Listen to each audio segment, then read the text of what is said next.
Hello and welcome to the News Minutes live coverage of the Prajwal Revanna videos, the story so far. I am Dhanya Rajendran and joining me are my colleagues Anisha Seth and Shivani Kawa. Both have been reporting on the Prajwal Revanna videos. Before I go to Anisha and Shivani, just for our viewers from across India who may not be aware of all the developments that have been happening, Prajwal Revanna is the leader of the Janata Dal Secular, a young politician, 33-year-old politician who is a member of parliament from the Hassan constituency. He's the NDA's candidate. This time the election got for that seat got over in the last phase. Now, just before the elections happened, in Hassan, a lot of pen drives were distributed by anonymous people. These pen drives were kept in various places, including railway stations, bus stands, shops, parks. These pen drives had around 3,000 video clips. We have reconfirmed this with the police. There were around 3,000 video clips, but the number of women in these video clips we are not clear about. Some say the number is 100, while others say the numbers could be as high as 300. In some of the videos, it is very clear that the women are being sexually assaulted.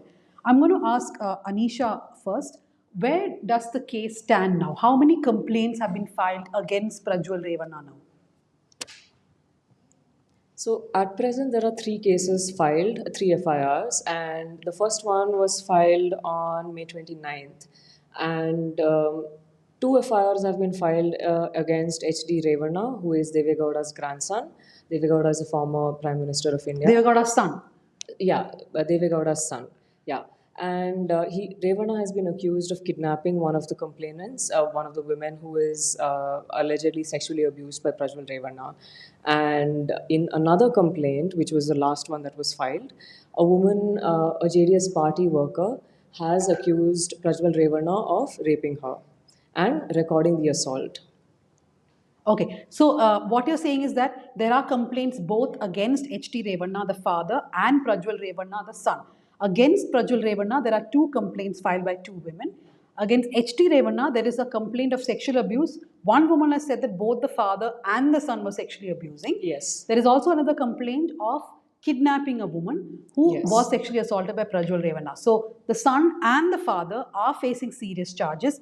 Where is Prajwal Revanna believed to be? H.T. Revanna has been arrested. Shivani, tell us, where is Prajwal Revanna believed to be? So right after the elections, Prajwal Revanna left for Germany is what we know so far, and there were two lookout notices issued by the SIT, which he has responded to. One saying that since he's away from the country, he sought 7 days to come back to the country, but SIT has issued another lookout notice, and we know that SIT has also issued a blue corner notice asking for help from different countries if they know any information about Prajwal Revanna or about his location. Yeah. So basically, Prajwal Revanna, from what I know from political sources, is that there's no way that he was planning to come back before Karnataka's second phase of elections conclude, which is tomorrow. Tomorrow, Karnataka goes to polls again, right? And after that, perhaps Prajwal Revanna will come back. He will have to face the consequences of what he's been accused of. Now to the more important part of the story, which is the fact that Shivani and Anisha have met one family in which there are two sisters. The two sisters were working for H.T. Revanna in two different farmhouses. One sister was sexually assaulted. Nobody had a clue about this. She stopped working there around 3 years ago. She had come back to her house in Mysuru. She was living there. These are two different places where it happens, Mysuru and Hassan. So she comes back to Mysuru. It is afterwards that the family discovers that her videos too were there. Could you tell us what her daughters told you, Anisha? You have been speaking to her daughters, her son-in-law. They were not aware of the tapes at all, right? For some time, till she was kidnapped. Yes. So they only realized. So she was working with this. She was working in HD Revanna's farmhouse. She got that work through and somebody from her village who happens to be a relative of Bhavani Revanna, who is Revanna's wife. So both of them were from the same village, and that's how she ended up working there. Suddenly, 3 years ago, she quit working there. She came back to her hometown in Mysore, and just before the elections, that man, Satish Babanna, came and asked her to go to Revanna's house. So then he dropped her back on the same day, and a few days later, again he comes for her in the night, insisting that he accompany her. So they sent her off. The family sent her off because they had no idea what was going on. It was Revanna who had summoned her, so she had to go. So that was the impression that they were under. Couple of days later, like over the next couple of days, when they tried to reach her, they couldn't. And this man, Satish Babana, who took her, he kept telling them that she had been arrested by the police and that they would have to arrange bail for her. So I just want to interrupt. Imagine the audacity. First, you have basically abducted a woman from her family, and when her family asks where she is, the man who is the henchman of the Revanna says that, oh, the police have arrested her, you will have to now apply for bail. So they're instilling fear in this family. And then finally, they realize that she's sexually assaulted, right? Yeah. So in the after this, the woman's son, his friends have come and called him up and told him that your mother is there in these videos. A couple of relatives of this woman have also told the son that your mother is there in the videos. So that's when the family finds out that this you they connect the dots and realize what has actually happened, that this woman had been sexually abused probably so many years ago, and now she had been kidnapped. So that's when they go and file the complaint with the Mysuru police, narrating all of this whole ordeal. So now the woman is back home, and the special investigation team has taken her into custody. Not into custody; they're basically giving her protection, and they are questioning her. They have to now we have to see what FIR is registered against Prajwal Revanna. But what I've been told is that there are more than 3 or 4 video clips of the same woman, and in one of the videos she is seen tied up, and she is begging to the person to let her go. We have not seen the video ourselves, but we've been told there are at least 3 or 4 clips of the same woman. Now, you also met her daughters, right, Shivani? You met her daughters and her sister. The daughters were also completely unaware of this. Yeah, the daughters were completely unaware of it, and it seemed like they were trying to understand what was happening, what was the situation like, and more or likely, like in daughters' village, the residents were quite understanding of the situation, in the sense like why should we talk about this issue when somebody else has done the mistake. But when we went to the sisters, the survivor sisters' house. The first reaction was she teared up in front of us, and she then goes on to feel some kind of a regret over like my sister hasn't shared this with me. Like, she's been working there for years, and 3 years before she left the job, even then she never thought of sharing this with. So like there's this one thing she told us, like um, ಎಲ್ರಿಗೂ ನನ್ನ ಅಕ್ಕ ತಪ್ಪು ಮಾಡಿದಾಳೆ ಅಂತ ಅನ್ಸುತ್ತೆ, but ಅವಳನ್ನ ಬಲಾತ್ಕಾರ ಮಾಡಿದ್ದಾರೆ. Where she saying like people are thinking it's my sister's fault or she's done something wrong, but she was raped. And so that sense of like like sadness is there, where like she feels like why couldn't my sister like share it with her. But apart from that, the family itself like doesn't know what to talk about. That this is what the sister told us, like we don't know what to talk about anymore, and the house is like a graveyard where like it's they're all silent, they don't know what to talk about. So do log on to the newsminute.com. You can, it is right on our homepage, this story which has been done by Shivani and Anisha, where they have spoken to the family of this woman. Please remember that when we cover stories of sexual assault, we do not mention the name of the village, we do not mention the name of the family, because we don't want any identifiers. In fact, when these two went there, the family itself said that we don't want to reveal our names. Even to them, they were not ready to reveal their names.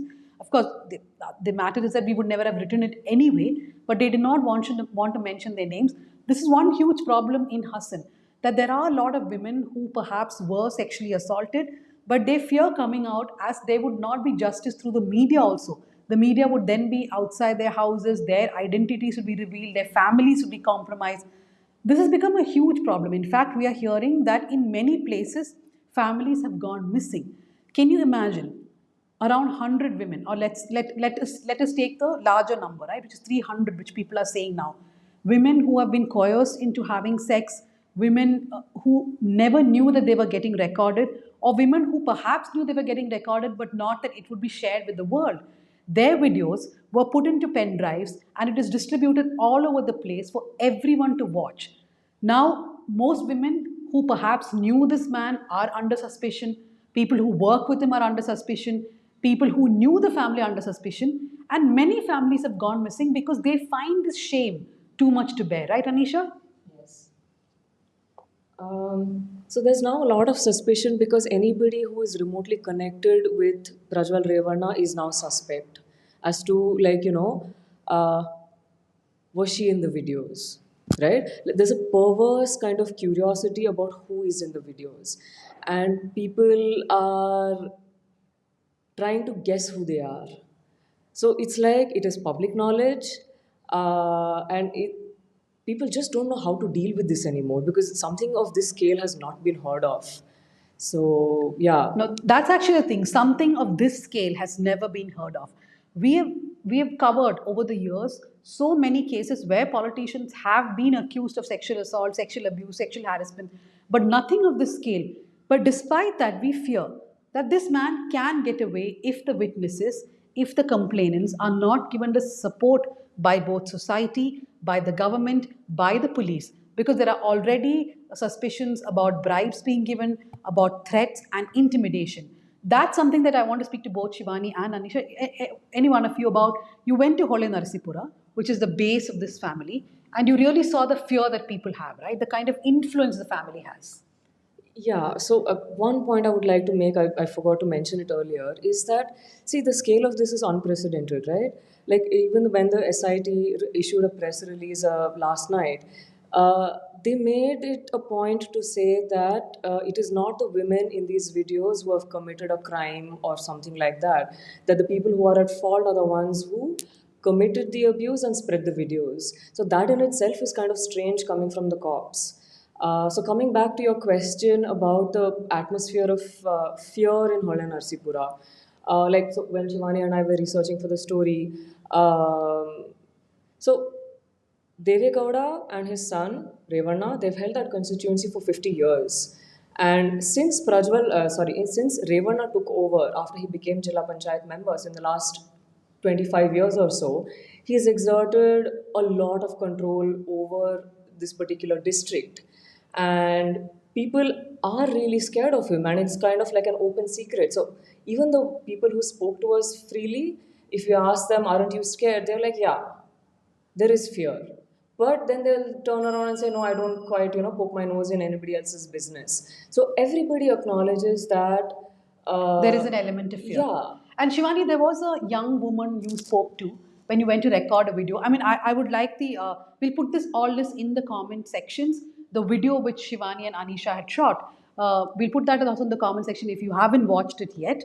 So they spoke to a young woman, a college going student, who told Shivani that she is disappointed with what happened. And then in a few hours, she finds Shivani's Instagram page, and what does she tell you? Yeah, so she speaks to us, and she's spoken about like how Bhavani and Revanna used to come to their college and give speeches about how Bhavani used to often like tell them in this college apparently that she has two sons, and every other girl student in the college was like her daughter.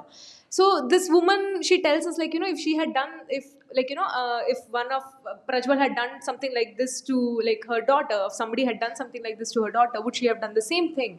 And she kind of asked like Revanna family to rather than standing by him, you should be condemning what he has done. And then few hours later, she finds me on Instagram, and she requests me to not to publish the video. In fact, she then goes on to say, like, my parents, I told them that I gave an interview to you, and they have threatened me that they won't let me inside the house if the video is published. So that is the kind of fear we're talking about. So this fear of viewers is not just for people, it's also for the women in the videos. A lot of the women, we have been told, are actually wives or part of families which have traditionally been supporters of the Janata Dal Secular or the JDS. There are also wives of family members of officers, bureaucrats, etc. So they are under a lot of pressure to not speak up. But we are hearing that more and more women are coming out of the numbers are going up. Some reports say 5, some reports say 9. We do not have any confirmation of sorts, which is why we are not giving you any of these numbers. But this is really the story. The story of women who had to undergo sexual assault, and then perhaps they never told their families, they did not confide in anyone. And one fine day, their videos are out there for the world to see, their faces unblurred, and they have to live this shame over and over again. Imagine these videos are all across the place. In fact, Anisha was telling me about a man who told you that he is now not allowing his children to use WhatsApp because it is being forwarded that much. Yeah, so the first time when we went to Hassan and Hall and Narsipura, that was something we would just talk to everybody, right? Like, what do they think? So, and the thing about the children, especially teenagers, is one thing that we made it a point to ask. And one of these men was like, his kids were teenagers, I think 15 or 17, 18 years old. And he was like, no, I'm not going to, I've stopped, banned them from using WhatsApp. So, I tried to ask him, but are you going to talk to them? Because they should know how to understand what has happened, right? Because even if they ban their children from using WhatsApp at home, their children are still going to go to school. They're still going to socialize with their friends, right? And these discussions will be there. So he didn't quite have an answer for that. I suspect that that's because they don't know how to deal with this. I mean, in fact, like, it raises so many questions, right, for society as a whole. So this has become a huge social problem, really. It's not just about Prajwal Revanna and bringing him to justice. It's about all these women, whether they can really go back into their lives, whether their lives will ever become normal, because people all around them, including their own family members, have now realized that they are in these videos. Now, whether people believe it was consensual, non-consensual, whatever it is, the women have still come under scrutiny. There are also many Instagram accounts. We have been sending them to the police also, which have taken some of these videos and they have made montages out of it, collages out of it, and they're putting this out continuously. So we're hoping that some of these will be taken down. I'm going to end this live by giving you a news update that H.D. Devagowda and Kumaraswamy have gone to the city civil court in Bengaluru, and they've got a partial gag order on 82 media houses. Thankfully, it's a partial gag which says that media cannot report anything in negative light about these two people when it comes to Prajwal Revanna videos. But if the media has the truth, then they can go ahead and report it. The News Bullet has been continuously reporting about how Bengaluru courts give gag orders left, right, and center. Me and Shivani had gone through all gag orders given by Bangalore courts in the last few years, and to our surprise and shock, we found that there are around 600 cases against media houses in Bengaluru. Imagine an organization like the Hindu has around 100 to 200 gag orders in Bengaluru and just 2 in Chennai. And their headquarters is in Chennai. They have 2 gag orders there, more than 100 in Bengaluru. That's how ridiculous it is. We are not named in this gag order. So continue to read our work, watch our work, and remember, tomorrow is the elections here in Karnataka. The story is not about election. The story is not even just about accountability and Prajwal Revanna. It is about these women who have to relive this trauma again and again. And we will keep reporting on the story. In fact, Anisha and Shivani will be going back to Hassan to report. Uh, on your side, become a subscriber, support our work, keep watching and keep reading. Thank you very much.